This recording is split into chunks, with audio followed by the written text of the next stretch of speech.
अध्याय 2। गायब होने वाला कांच।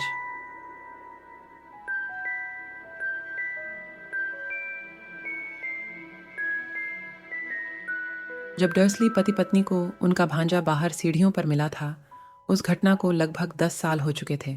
पर प्रिवेट ड्राइव में शायद ही कुछ बदला था। सूरज अब भी सामने वाले साफ सुथरे बगीचे की तरफ से निकलता था और डर्सली परिवार के दरवाजे पर लगी पीतल की नेमप्लेट पर लिखे 4 नंबर को चमकाता था। इसके बाद यह उनके ड्राइंग रूम में घुसता था, जो लगभग वैसा ही था जैसा उस रात था जब मिस्टर डर्सली ने उल्लुओं के बारे में अनोखी खबर सुनी थी। केवल मैंटल पीस पर रखे फोटो ही सचमुच बता रहे थे कि कितना वक्त गुजर चुका था। 10 साल पहले वहां पर बड़ी गेंद जैसे एक मोटे गुलाबी बच्चे के बहुत से फोटो थे, जिसने रंग बिरंगी टोपियां पहन रखी थीं। परंतु डडली डर्सली अब छोटा बच्चा नहीं था। अब फोटो बता रहे थे कि सुनहरे बालों वाला एक मोटा तगड़ा लड़का अपनी पहली साइकिल पर सवार है, मेले में झूला झूल रहा है, अपने पिता के साथ कंप्यूटर गेम खेल रहा है, उसकी माँ उसे गले लगा रही है और चूम रही है। कमरे में ऐसी कोई निशानी नहीं थी जिससे यह पता चले कि उस घर में एक और बच्चा भी रहता था। परंतु हैरी पॉटर अब भी वहीं था और इस समय सोया हुआ था। हालांकि वह ज्यादा देर तक नहीं सो पाया। उसकी पेटूनिया आंटी जाग गई थीं और उनकी तेज आवाज उस दिन उस घर में गूंजने वाली पहली आवाज थी। उठ, जल्दी उठ, सुना कि नहीं? हैरी चौंक कर जागा। उसकी आंटी ने एक बार फिर दरवाजा भड़बड़ाया। उठो, वे चीखीं। हैरी को उनके कदमों की आवाज से समझ में आ गया कि वे किचन की तरफ जा रही थीं और फिर उसे गैस पर फ्राइंग पैन रखने की आवाज सुनाई दी। हैरी करवट बदलकर पीठ के बल लेटा और उसने वह सपना याद करने की कोशिश की जो वह उठने से पहले देख रहा था। बड़ा प्यारा सपना था। उसमें मोटरसाइकिल उड़ रही थी। उसे यह अजीब सा एहसास हो रहा था जैसे वह यह सपना पहले भी देख चुका था। उसकी आंटी दोबारा उसके दरवाजे के बाहर धमक चुकी थीं। अभी तक नहीं उठे? उन्होंने चिल्लाकर पूछा। उठ तो गया। हैरी ने जवाब दिया। तो फिर जल्दी बाहर आओ। मैं चाहती हूँ कि तुम नाश्ते पर नजर रखो और ध्यान रखना, जला मत देना। मैं डडली के बर्थडे पर हर चीज बढ़िया चाहती हूँ। हैरी के मुंह से आह निकल गई। क्या कहा तुमने? आंटी दरवाजे के बाहर से गुर्राईं। कुछ नहीं, कुछ नहीं। डडली का बर्थडे वह कैसे भूल गया था? हैरी धीरे से बिस्तर से बाहर निकला और अपने मोजे ढूंढने लगा जो उसे अपने बिस्तर के नीचे मिले। एक मोजे में मकड़ी थी जिसे निकालने के बाद उसने मोजे पहन लिए। हैरी को मकड़ियों के साथ रहने की आदत थी क्योंकि सीढ़ियों के नीचे की अलमारी में ढेर सारी मकड़ियां थीं और वह यहीं सोता था। जब उसने कपड़े पहन लिए तो वह हॉल से होता हुआ किचन में गया। डडली के बर्थडे के ढेर सारे तोहफों के नीचे टेबल लगभग पूरी तरह से छूप गई थी। ऐसा लग रहा था जैसे डडली को वह नया कंप्यूटर मिल गया था जो उसे चाहिए था। इसके साथ ही उसे एक और टेलीविजन मिल गया था तथा रेसिंग बाइक भी। डडली रेसिंग बाइक क्यों चाहता था, यह हैरी के लिए एक रहस्य था, क्योंकि डडली बहुत मोटा था और एक्सरसाइज से नफरत करता था जब तक कि इसमें किसी को मुक्का मारना शामिल ना हो। डडली का प्रिय पंचिंग बैग हैरी था, हालांकि वह उसकी पकड़ में बहुत कम आ पाता था। हैरी दिखता नहीं था, परंतु था वह बहुत तेज। शायद यह अंधेरी अलमारी में रहने का परिणाम था कि हैरी अपनी उम्र के हिसाब से दुबला और छोटा रह गया था। पर वह सचमुच जितना था उससे भी ज्यादा दुबला और छोटा दिखता था, क्योंकि उसे हर समय डडली के पुराने कपड़े पहनना पड़ते थे और डडली उससे 4 गुना मोटा था। हैरी का चेहरा दुबला था, घुटने गांठदार, बाल काले और आंखें चमकदार हरी थीं। वह गोल चश्मा पहनता था जिस पर बहुत सा सेलो टेप लगा रहता था, क्योंकि डडली उसकी नाक पर अक्सर मुक्के मारता रहता था। हैरी को अपनी शक्ल सूरत में सिर्फ एक ही चीज पसंद थी, उसके माथे पर बना बहुत पतला निशान जो ऐसा दिखता था जैसे वहां पर बिजली गिरी हो। जब से उसने होश संभाला था तभी से वह इस निशान को देख रहा था और उसे याद था कि होश संभालने के बाद उसने पेटूनिया आंटी से पहला सवाल यही पूछा था कि उसके माथे पर यह निशान कैसे बना। उस कार एक्सीडेंट में जिसमें तुम्हारे माता पिता मरे थे, उन्होंने कहा था। और हाँ, सवाल मत पूछो, सवाल मत पूछो। यह डर्सली परिवार में शांतिपूर्ण जीवन का पहला नियम था। जब हैरी नाश्ते को पलट रहा था तो वर्नॉन अंकल किचन में आए। बालों में कंघी करो। वे भौंके जैसे उन्होंने हैरी से गुड मॉर्निंग की हो। सप्ताह में लगभग एक बार बर्नॉन अंकल अपने अखबार के ऊपर से देखते थे और चिल्लाते थे कि हैरी के बाल बहुत बढ़ गए हैं और उसे कटिंग की ज़रूरत है। उसकी क्लास में बाकी बच्चों की जितनी बार कटिंग होती थी, उन सबको आपस में जोड़ भी दिया जाए तो भी हैरी की कटिंग उनसे ज़्यादा बार होती थी। हालांकि इससे कोई फ़र्क नहीं पड़ता था क्योंकि उसके बाल बहुत तेज़ी से बढ़ते थे। जब डडली अपनी माँ के साथ किचन में आया तो हैरी अंडे तल रहा था। डडली काफ़ी कुछ वर्नॉन अंकल जैसा दिखता था। बड़ा गुलाबी चेहरा, छोटी गर्दन, छोटी पानीदार नीली आंखें और मोटे सुनहरे बाल जो उसके मोटे सिर पर जमे हुए थे। पेटूनिया आंटी अक्सर कहती थीं कि डडली किसी नन्हे देवदूत की तरह दिखता है। हैरी अक्सर कहता था कि डडली किसी सुअर की तरह दिखता है जिसने विग पहन रखी हो। हैरी ने अंडे और नाश्ते की प्लेटें टेबल पर रख दीं, जो आसान काम नहीं था क्योंकि वहां पर जगह बहुत कम थी। इस बीच डडली अपने तोहफे गिन रहा था। उसका चेहरा उतर गया। 36। उसने अपने मम्मी डैडी की तरफ देखते हुए कहा, ये तो पिछले साल से 2 कम है। राजा बेटे, तुमने मार्ज आंटी के तोहफे को तो गिना ही नहीं। देखो, वह मम्मी डैडी के बड़े तोहफे के नीचे छुपा है। ठीक है, तो 37 हुए। डडली ने कहा और उसका चेहरा लाल हो रहा था। हैरी को लगा कि डडली का नाटक अब शुरू होने ही वाला है और इसलिए वह नाश्ते को अपने मुंह में जितनी तेजी से भर सकता था भरने लगा, क्योंकि डडली टेबल भी पलटा सकता था।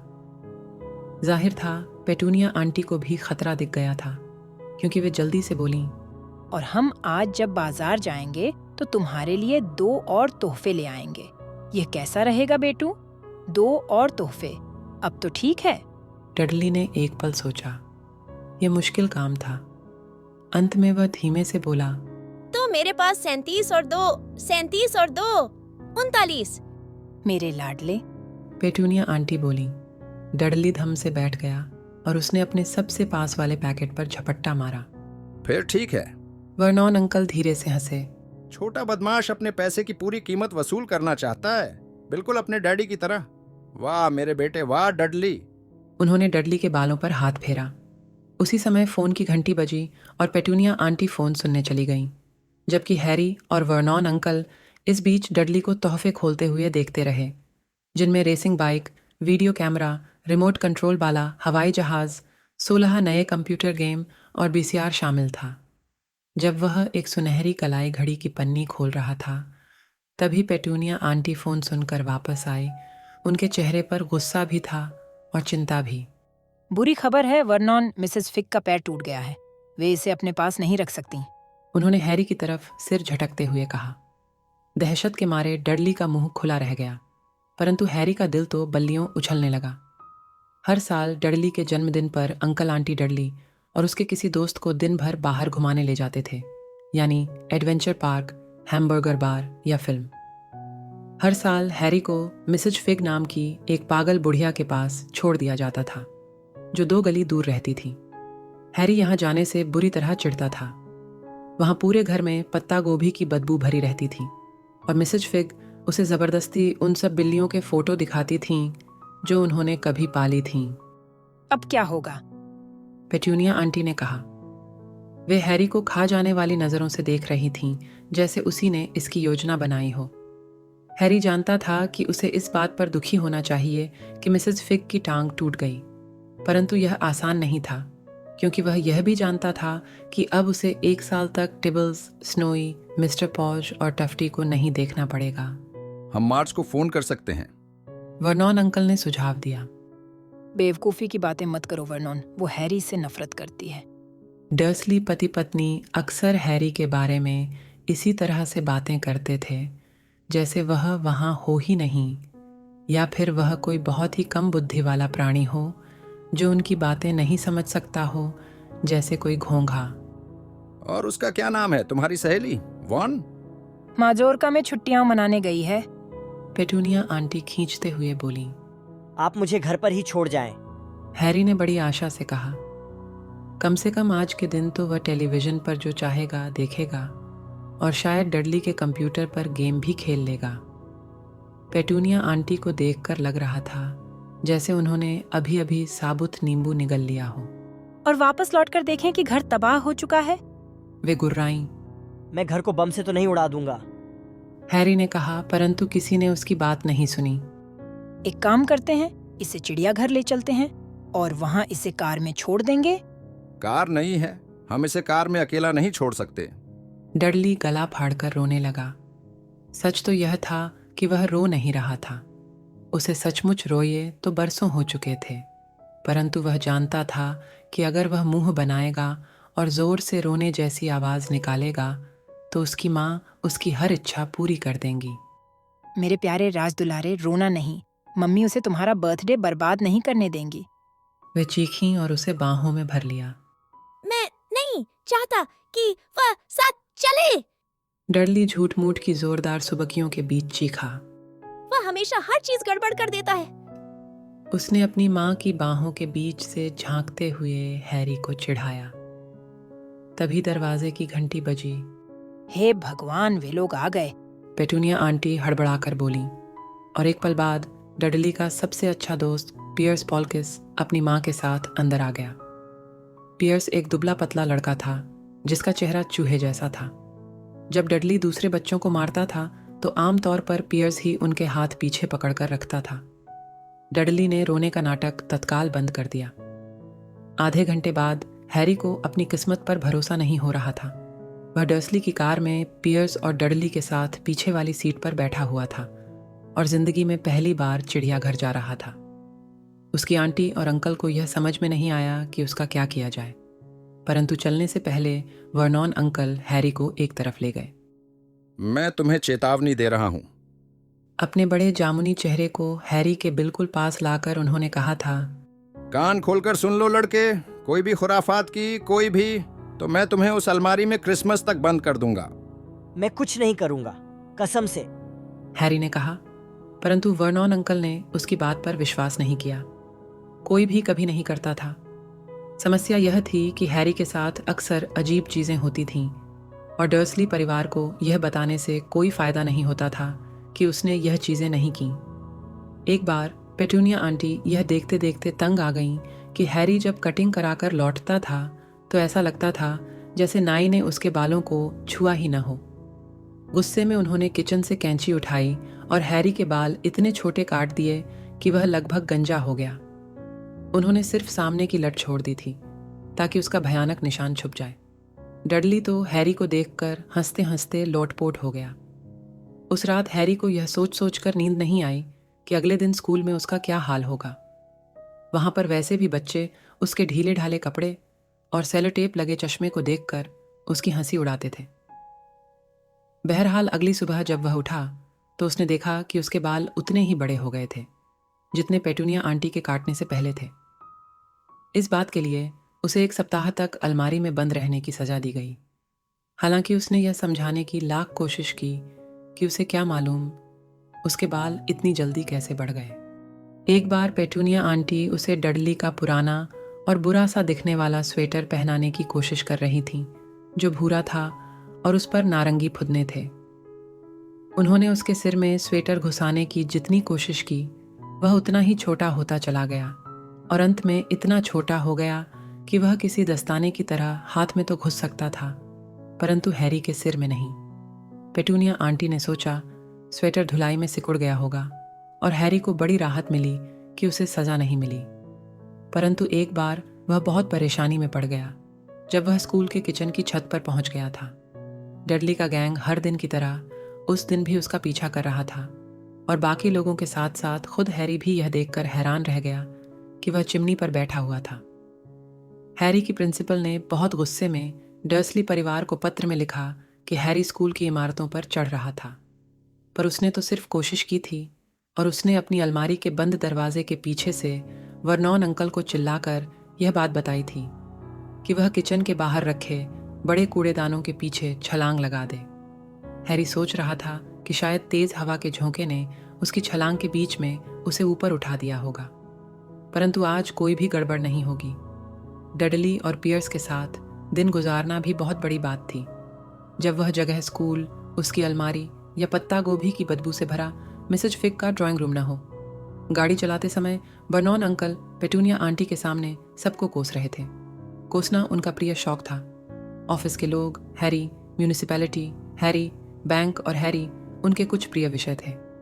आज सुबह यह विषय था मोटरसाइकिल। जब एक मोटरसाइकिल उनकी गाड़ी के आगे निकल गई तो वे बोले, जवान आवारा लोग पागलों की तरह अंधाधुंध गाड़ी भगाते हैं। मैंने सपने में एक मोटरसाइकिल देखी थी। हैरी को अचानक याद आया और उसने कहा। वह उड़ रही थी। वर्नॉन अंकल ने आगे वाली कार में लगभग टक्कर मार दी। वे अपनी सीट में पीछे मुड़े और हैरी की तरफ देखकर चिल्लाए, और इस समय उनका चेहरा मूंछ वाले किसी बड़े चुकंदर की तरह दिख रहा था। मोटरसाइकिलें उड़ नहीं सकती। डडली और पियर्स ही करने लगे। मैं जानता हूँ मोटरसाइकिल उड़ नहीं सकती। हैरी ने कहा, ये तो बस एक सपना था। परंतु वह सोच रहा था, काश उसने यह नहीं कहा होता। अगर डर्सली परिवार सवाल पूछने से भी ज्यादा किसी बात से चिढ़ता था तो ऐसा तब होता था जब हैरी बोलता था कि कोई चीज उस तरह से हो रही थी जिस तरह से उसे नहीं होना चाहिए, चाहे वह सपने में या कार्टून में ही क्यों ना हो। उन्हें लगता था इससे उसके दिमाग में खतरनाक विचार आ जाएंगे। आज बहुत सुहावना शनिवार होने की वजह से चिड़ियाघर में बहुत से परिवारों की भीड़ थी। डर्सली ने गेट के बाहर डडली और पियर्स को बड़ी चॉकलेट आइसक्रीम दिलवाई और फिर वे हैरी को जल्दी से वहां से हटा पाते। इससे पहले ही वैन में मुस्कुराती हुई महिला ने चूंकि हैरी से पूछ लिया कि उसे क्या चाहिए, इसलिए उन्हें मन मारकर उसे एक सस्ती से लेमन आइसक्रीम दिलवानी पड़ी, जिसे चूसते हुए हैरी ने सोचा यह भी बुरी नहीं थी। तभी उसने देखा कि एक गोरिल्ला अपना सिर खुजा रहा था और डडली से काफ़ी मिलता जुलता दिख रहा था, सिवाय इसके कि गोरिल्ले के बाल सुनहरे नहीं थे। बहुत लंबे समय बाद हैरी की सुबह इतनी अच्छी गुजरी थी। वह इस बात का ध्यान रख रहा था कि डर्सली परिवार से थोड़ी दूर चले, ताकि डडली और पियर्स, जो लंच टाइम तक जानवरों को देख देख कर बोर होने लगे थे, कहीं उसे मारने का अपना प्रिय खेल शुरू न कर दें। उन्होंने चिड़ियाघर के रेस्तरां में लंच किया और इसके बाद डडली एक बार फिर हंगामा खड़ा करने लगा क्योंकि उसकी फ्रूट आइसक्रीम ख़त्म हो गई थी। इस पर वर्नॉन अंकल ने उसे एक और आइसक्रीम दिलवा दी और हैरी को पहली वाली ख़त्म करने की इजाज़त दी। हैरी ने बाद में यह सोचा, उसे पता होना चाहिए था कि इतना अच्छा समय ज़्यादा देर तक नहीं चल सकता था।